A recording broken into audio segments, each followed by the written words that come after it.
Hello and welcome to the channel. Today we are going to start the next sections of Specific Relief Act 1963. Obviously जो chapter हम पढ़ रहे हैं वो chapter second है और उसके सेक्शंस हमें पढ़ने हैं। वो थंबनेल से आपको पता चल ही रहा है कि सेक्शन 21 से हम आज स्टार्ट करने वाले हैं। तो चैप्टर सेकंड जो है वो substituted performance of contract etcetera के सब हेडिंग में इंक्लूड है, जैसे कि 2018 में उसको अमेंड किया गया था। लेकिन इसका जो सेक्शन 21 है जिसको हम आज स्टडी करेंगे वो एज इट इज़ है, उसमें कोई चेंज नहीं आया है। 2018 में सिर्फ एक वर्ड ऐड हुआ है, वो हम आपको बताते हैं। तो सेक्शन 21 जो बात करता है वो बात करता है power to award compensation in certain cases. Now what is it? Subsection 1 जो है इसका बोलता है कि अगर कभी ऐसा हो स्पेसिफिक परफॉर्मेंस ऑफ कॉन्ट्रैक्ट के लिए सूट आया है कोर्ट के सामने, किस चीज का केस आया है? स्पेसिफिक परफॉर्मेंस ऑफ कॉन्ट्रैक्ट का, और प्लेंटिव जो होता है उसमें कंपनसेशन मांगता है कि इसकी जो ब्रीच हुई है, कॉन्ट्रैक्ट का जो ब्रीच हुआ है उसकी कंपनसेशन भी चाहिए, तो वो कंपनसेशन मांग सकता है, ऐसा सबसेक्शन 1 बोलता है।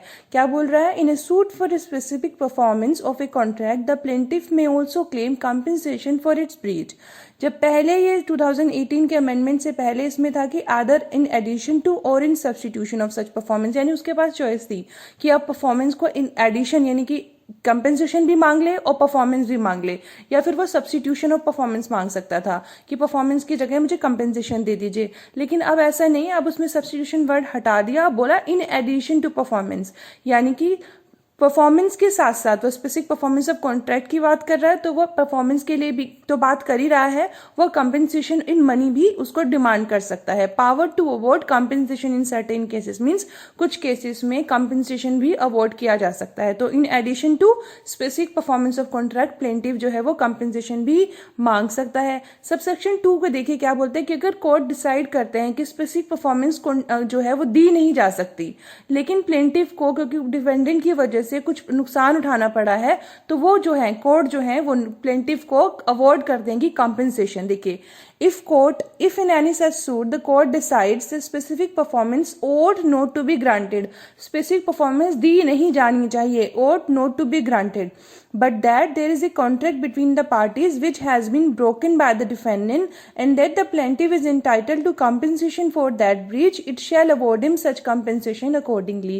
तो बोल रहे हैं कि उनको compensation मिल जाएगी, किनको? प्लेंटिव को। अगर स्पेसिफिक परफॉर्मेंस ऑफ कॉन्ट्रैक्ट नहीं दी जा सकती तो compensation तो मिलेगा ही। सबसेक्शन 3 बोल रहा है कि अगर कोर्ट डिसाइड करते हैं कि देखिए स्पेसिफिक परफॉर्मेंस तो दी ही जानी चाहिए और टू बी ग्रांटेड, बट अगर हम उसको कंपेंसेशन नहीं देंगे तो स्पेसिफिक परफॉर्मेंस ऑफ कॉन्ट्रैक्ट जो है वो काफी नहीं है, उसको जो ब्रीच हुई है, किसको? प्लेंटिव को जो ब्रीच हुई है उसको कंपेंसेट करने के लिए।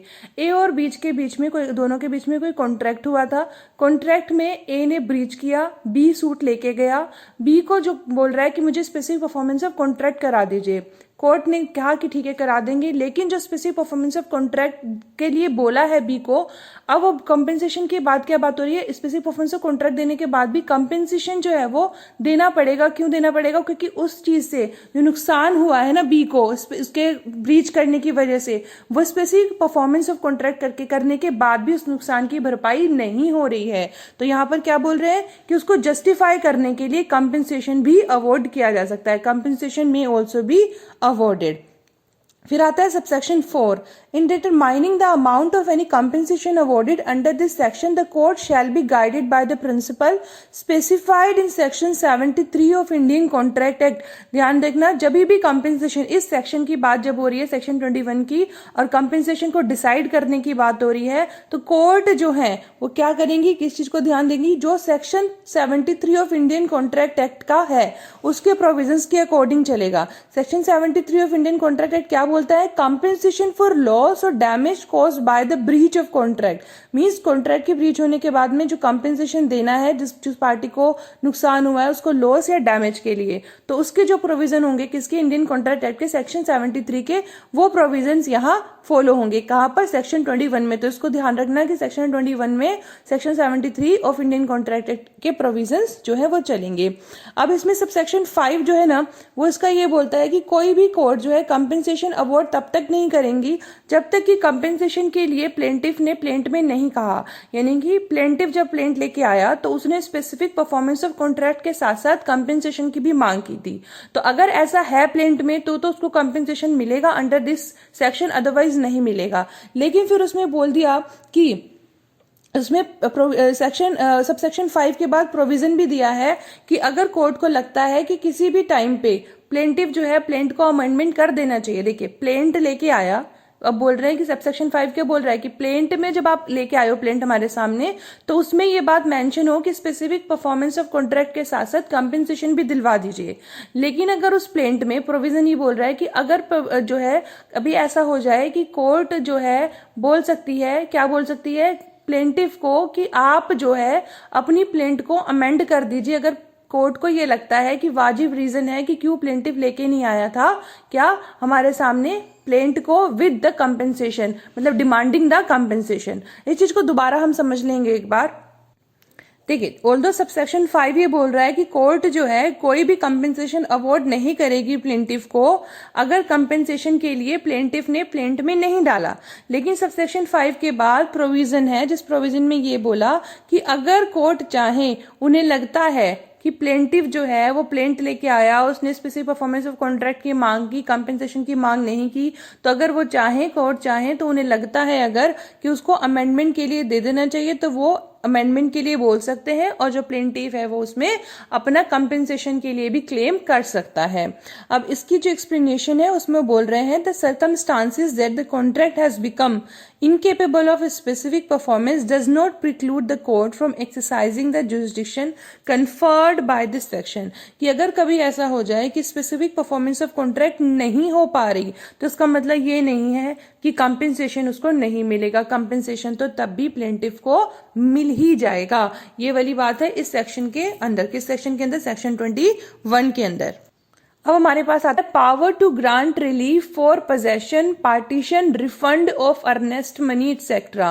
देखो पहले ही बता दूं ये पोजेशन, पार्टीशन या रिफंड जो ऑफ अर्नेस्ट मनी है, इन एडवांस की जो मनी है उसके बारे में जो बात हो रही है वो बात हो रही है यहाँ पे ट्रांसफर ऑफ प्रॉपर्टी, और वो भी इमूवेबल प्रॉपर्टी की बात हो रही है। कौन सी प्रॉपर्टी है यहाँ पे? Immovable property.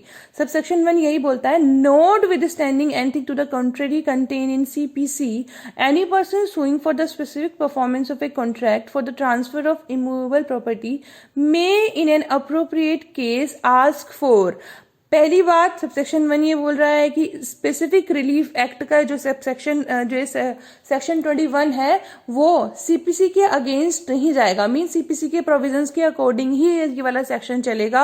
और अगर कैसा हो कि किसी इमूवेबल प्रॉपर्टी से रिलेटेड कोई कॉन्ट्रैक्ट आता है, कैसा है स्पेसिफिक परफॉर्मेंस ऑफ कॉन्ट्रैक्ट के लिए, तो वो पर्सन जो आया है लेकर के अपनी प्लेंट, वो बोल सकता है कि मुझे पोजेशन दिलवा दीजिए, पार्टीशन करवा दीजिए, सेपरेट पोजेशन दिला दीजिए। In addition to such performance के लिए तो बोल ही रहा है कॉन्ट्रैक्ट की, लेकिन उसके साथ साथ एडिशन में क्या बोल रहा है? Possession, partition and separate possession की भी बात कर रहा है। अब देखिए सेक्शन 21 में तो इन एडिशन क्या था? स्पेसिफिक परफॉर्मेंस ऑफ कॉन्ट्रैक्ट की कंपेंसेशन मांग रहा था इन मनी। यहाँ पे क्या मांग रहा है कि उस प्रॉपर्टी के क्या पोजेशन, पार्टीशन या सेपरेट पोजेशन भी। अब सबसेक्शन जो ये सेक्शन 1 है उसका क्लोज ये तो पोजेशन, पार्टीशन और सेपरेट पोजेशन की बात करता है, और जो क्लोज बी है वो बात करता है कि अगर किसी पर्सन ने कोई डिपॉजिट करा था, एडवांस दिया था, या कोई एडवांस में मनी दे दी थी कि ठीक है ये मतलब कॉन्ट्रैक्ट के स्टार्टिंग में ही मैं पहले से ही पैसा दे रहा हूं, तो अगर कोई भी एडवांस दिया है पैसा तो वो मांग सकता है। ये भी बात करी है क्लोज बी में। देख any relief to which he may be entitled including the refund of any earnest money और डिपॉजिट पेड और made by him in case his claim for specific performance is refused. कि अगर ऐसा हो जाए कि उसकी स्पेसिफिक परफॉर्मेंस को रिफ्यूज कर दिया गया कि स्पेसिफिक परफॉर्मेंस नहीं दी जाएगी, तो उस केस में क्या होगा? वो अपना एडवांस जो मनी है वो मांग सकता है। कौन मांग सकता है? प्लेंटिफ। पहली बात तो वो पोजेशन, पार्टीशन, सेपरेट पोजेशन की बात कर सकता है in addition to specific performance of contract, और दूसरे में अगर उसकी स्पेसिफिक परफॉर्मेंस को रिफ्यूज कर दिया गया तो वो अपने एडवांस पैसे को भी वापस मांग सकता है। अब सबसेक्शन 2 की बात करें, ये भी बिल्कुल वैसा ही है जो हमने अभी सेक्शन 21 में पढ़ा था कि कोई भी रिलीफ जो है वो तब तक नहीं मिलेगी जब तक प्लेंटिफ ने जो है इस चीज को भी क्या अपनी प्लेंट में नहीं डाला। और फिर सबसेक्शन 3 बोल रहा है कि ऐसा भी हो जाएगा कि अगर the power of court to grant relief under clause B of subsection 1 shall be without prejudice to power to award compensation under section 21। यानी सेक्शन 21 के जो था ना पावर थी कि कंपेंसेशन देना है, तो उसको अफेक्ट नहीं करेगा ये वाला प्रोविजन, यानी कि वो कंपेंसेशन भी उसको मिल जाएगा अगर वो उसने ऐड किया अपने प्लेंट में, और यहाँ पर जो उसने अपनी एडवांस मनी मांग रहा है वो क्लोज बी में, वो भी उसे मिल जाएगी। तो power of court to grant relief under clause B of subsection 1 shall be without prejudice to power to award compensation under section 21, यानी कि सेक्शन 21 के प्रोविजन को अफेक्ट नहीं करेगी जो हमने बोला क्लोज बी है सबसेक्शन 1 की। देखिए जो सेक्शन हमने 21 और 22 पढ़े वो क्वाइट इजी थे, लेकिन जो सेक्शन 23 हम पढ़ेंगे वो थोड़ा सा टिपिकल है, इसलिए प्लीज उसको ध्यान से सुनिएगा। ऑल्दो आई ट्राइड कि इसको इजी लैंग्वेज में समझाऊं, पर फिर भी थोड़ी सी कंफ्यूजन हो जाएगा बेयर एक्ट की लैंग्वेज में, तो प्लीज आप पेशेंसली उसको सुनिएगा, आपको आई एम श्योर समझ आ जाएगा। तो जो नेक्स्ट हमारा जो सेक्शन है सेक्शन 23, वो क्या बात करता है, वो बात करता है liquidation of damages not a bar to specific performance. अभी देखो इसमें मैंने बोला कि थोड़ा कॉम्प्लिकेटेड है, पर एक वर्ड समझ जाएंगे हम तो आपको सारा सेक्शन जो है वो समझ में आ जाएगा। क्या है वो वर्ड? लिक्विडेशन। लिक्विडेशन का क्या मतलब होता है? लिक्विडेशन का मतलब एसरटेनमेंट ऑफ डैमेजेस, यानी कि जब कॉन्ट्रैक्ट हुआ था उसी वक्त दोनों पार्टीज ने, जो भी कॉन्ट्रैक्ट की पार्टीज थी, I am just taking an example कि 2 पार्टीज थी, 2 से ज्यादा भी हो सकती हैं कॉन्ट्रैक्ट में 2 पार्टीज, तो अगर 2 से ज्यादा पार्टी, जितनी भी पार्टीज कॉन्ट्रैक्ट की थी वो आपस में ये कॉन्ट्रैक्ट बना लेती है कि जब भी कोई भी पर्सन ब्रीच करेगा तो ब्रीच करने के बाद डैमेजेस किस तरीके से दी जाएंगी, कितनी दी जाएंगी, वो पहले से ही फिक्स है। तो बोल रहे हैं कि अगर इस तरीके का कॉन्ट्रैक्ट है जहां पे डैमेजेस को पहले ही एसरटेन कर लिया गया है, तो उस केस में क्या होगा? सेक्शन 23 बोलता है तो उस केस में भी स्पेसिफिक परफॉर्मेंस को बार नहीं हो सकता, मींस स्पेसिफिक परफॉर्मेंस को जो है आप मना नहीं कर सकते। क्या बोल रहा है subsection 1? A contract otherwise proper to be specifically enforced may be so enforced though a sum be named in it as the amount to be paid in case of its breach and the party in default is willing to pay the same। मतलब party उसको देने के लिए भी तैयार है, पहले से दोनों पार्टीज ने आपस में तय कर लिया था कि अगर कोई कॉन्ट्रैक्ट टूटा तो क्या डैमेजेस होंगी, किस तरह से डैमेजेस दी जाएंगी और कितनी डैमेजेस दी जाएंगी, और जो पार्टी फॉल्ट पे है, जिसने नुकसान किया है, डिफॉल्ट पे है, वो पार्टी उसको पे करने के लिए भी तैयार है। If the court having regard to the terms of contract and other attending circumstances is satisfied that the sum was named only for the purpose of securing performance of the contract and not for the purpose of giving to the party in default an option of paying money in lieu of specific performance, यानी कि उसमें बोल रहे हैं कि जो court है वो क्या बोल देती है, अगर कोर्ट को यकीन हो जाए कि जो उन्होंने ये कॉन्ट्रैक्ट बनाया था कि डैमेजेस हम पहले से एसरटेन करेंगे, और जो कोर्ट है वो सेटिस्फाई हो जाती है कि जो सम थी, जो पैसा था, जो मनी थी, जो कंपेंसेशन में उन्होंने ऑलरेडी तय किया हुआ था डैमेजेस के तौर पे, वो जो है वो सिर्फ इसलिए था कि सिक्योर करेंगे परफॉर्मेंस को, इसलिए तय किया गया था, इसलिए नहीं तय किया गया था कि स्पेसिफिक परफॉर्मेंस की जगह पर कंपेंसेशन मिलेगा। यानी कि अगर ऐसा भी पहले से ही, सिंपल इसका समरी ये है कि अगर पहले से तय कर लिया गया कि डैमेजेस के केस में कौन पार्टी डिफॉल्ट कितना पे करेगी, वो सब ऑलरेडी तय है, उसके बावजूद भी जो है स्पेसिफिक परफॉर्मेंस को कोर्ट मना नहीं करेंगी, स्पेसिफिक परफॉर्मेंस कोर्ट क्या करेंगी, परमिट करेंगी, स्पेसिफिक परफॉर्मेंस जो है वो अब क्या ग्रांट करेंगी जब कोर्ट को ऐसा लगे कि वो सिर्फ और सिर्फ किस लिए था, परफॉर्मेंस को एश्योर करने के लिए था।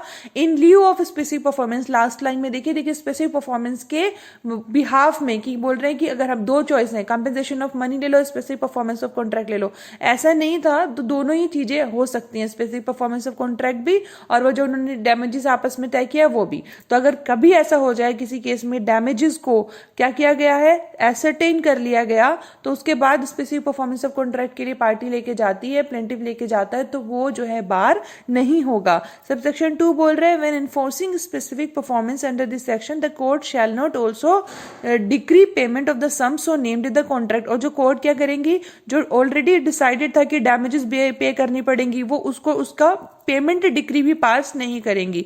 क्या पास करेंगी? स्पेसिफिक परफॉर्मेंस पास करेंगी, लेकिन डिक्री पेमेंट ऑफ मनी पास नहीं करेंगी। सेक्शन 24 की तरफ हम आगे बढ़ते हैं। सेक्शन 24 बोलता है bar of suit for compensation for breach after dismissal of suit for a specific performance.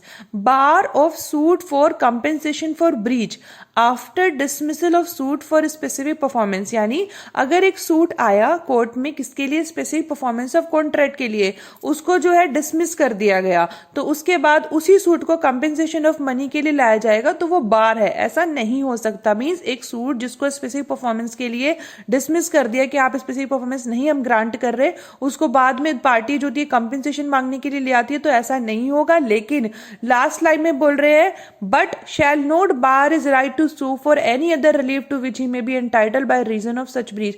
लेकिन कंपेंसेशन के अलावा उसका स्पेसिफिक परफॉर्मेंस ऑफ कॉन्ट्रैक्ट तो पहले ही मना कर चुके हैं। कंपेंसेशन और स्पेसिफिक परफॉर्मेंस ऑफ कॉन्ट्रैक्ट के अलावा अगर उसे कोई रिलीफ मिलता है तो वो यहाँ पर बार नहीं है। बार सिर्फ यहाँ पर दो ही चीजें हैं।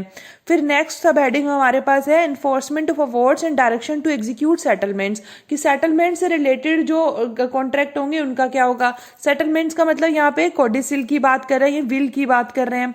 तो यहाँ पे क्या बोल रहे हैं, सेक्शन 25 बोल रहे हैं application of preceding sections to certain awards and testamentary direction to execute settlements. बोल रहे हैं कि ऐसे प्रोविजंस जो हमने अभी पढ़े हैं इस चैप्टर सेकंड में, जितने भी सेक्शंस हमने पढ़े उन सेक्शन में जहां पर arbitration act and conciliation act 26 of 1996 का जो अप्लाई नहीं होता है, तो वो क्या कौन करेंगे, कहाँ कौन कैसे अप्लाई होंगे, इस चैप्टर के प्रोविजन अप्लाई होंगे। देखिए the provision of this chapter as to contract shall apply to awards to which the arbitration act 1940 था पहला, लेकिन अभी इसको चेंज करके बता दिया to which the arbitration and conciliation act 1996 does not apply and to direction in a will और codicil to execute a particular settlement. एक किसी सेटलमेंट की बात हो रही है, किसी विल को एग्जीक्यूट करने की बात हो रही है, उस केस में अगर आर्बिट्रेशन एंड कॉन्सिलिएशन एक्ट में कुछ नहीं पता चल रहा है, कुछ प्रोविजन नहीं मिल रहे, तो क्या होगा, या फिर अवार्ड से रिलेटेड कोई अवार्ड है, आर्बिट्रेशन से रिलेटेड कोई अवार्ड है, कॉन्सिलिएशन से रिलेटेड कोई अवार्ड्स है, वो नहीं पता चल रहा कैसे होंगे, या फिर कोई भी कोडिसिल या कोडिसिल से रिलेटेड कोडिसिल को एग्जीक्यूट कराने के लिए, विल को एग्जीक्यूट कराने के लिए कुछ सेटलमेंट नहीं मिल रहे, वो डायरेक्शन नहीं मिल रहे, तो उस केस में जो चैप्टर सेकंड के प्रोविजन है वो अप्लाई होंगे। ये बताया है आपने सेक्शन 25 में that application of proceeding section, जितने भी ये आपने सेक्शंस पढ़े हैं, टू सर्टेन अवार्ड्स, कुछ अवार्ड्स कौन से, आर्बिट्रेशन एंड कॉन्सिलिएशन एक्ट वाले, and testamentary direction to execute settlement, the provision of this chapter will apply. चाहे वहां पर arbitration and conciliation act apply होता है या नहीं होता है, तो भी क्या होंगे, इस चैप्टर के प्रोविजंस अप्लाई होंगे। अगर होता है तो आर्बिट्रेशन एंड कॉन्सिलिएशन एक्ट वाले प्रोविजन अप्लाई हो जाएंगे, लेकिन अगर नहीं होता है तो इस चैप्टर के प्रोविजन अप्लाई होंगे। और ऐसी जगह जहां पर कोडिसिल से रिलेटेड, विल से रिलेटेड कोई डायरेक्शन नहीं मिल रही, तो उस चीज से रिलेटेड इस चैप्टर के प्रोविजन जो है वो एप्लीकेबल होंगे। तो this is all about chapter second, और ये हमारा कंप्लीट हो गया chapter second of specific relief act 1963. I hope you like the class. Please do not forget to subscribe the channel and share with your friends. Thank you so much. Have a nice day. Keep learning and keep listening.